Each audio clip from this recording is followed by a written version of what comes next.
Hila, Oz. What am I talking about? Okay, example. 2 years ago at Passover when he randomly came home, which was totally random and weird, with his last girlfriend. What's her face? Miyushi, right? His Peace Corps whore. God, she was atrocious. But so my dad was reading a passage in Hebrew, which, God forbid, anyone does on Passover, and I look up and he's giving her this look across the table. This look, like this would be over by now if Jewy McJewerson would shut the fuck up. This look, like, I'm above all this. Like, you and I are on this spiritual enlightenment plane way above everybody else. I'm serious, Jonah. This look he gave her, I'll never forget it. It stayed with me so strong. But so then, after the Seder, our parents had gone to bed and we were watching TV, and all of a sudden Liam's like, I'm hungry, even though we just had this enormous meal. And so he gets up and goes to the kitchen and finds his bag of shortbread cookies, and even Miyushi is like, I thought you weren't supposed to eat those on Passover. But he just smiles, pops one into his mouth and goes, I'm a bad Jew. And then he offers me the bag even though he knows I'm keeping Passover, and goes, want one? I'm a bad Jew.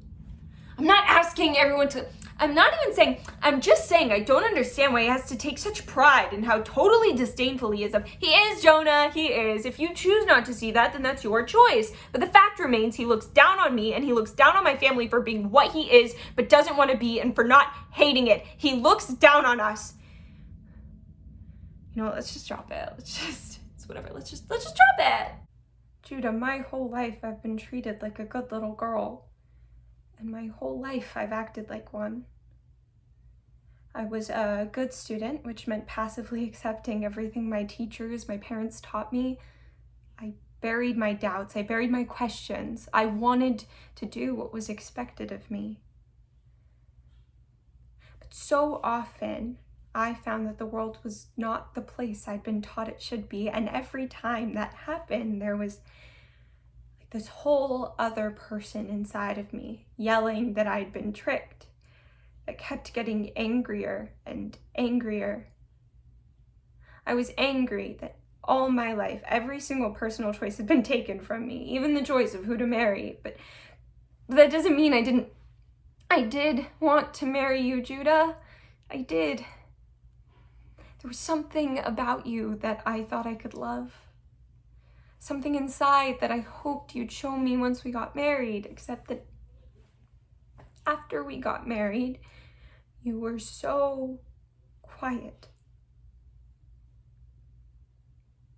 When my mother died, my heart was breaking for someone to talk to. And Noah looked at me through the window, and he came by the store, and he took me out in his car, and for hours and hours and hours we simply talked. And he told me about so many things that were fun to do, like going swimming and going to the movies, and I was so angry. I wanted to punish God. I wanted to show him that I too could break the contract, that I too could break the rules. And you didn't want anything to do with it. What do I need with fun, you told me.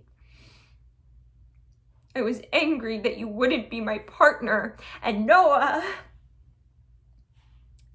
he was there.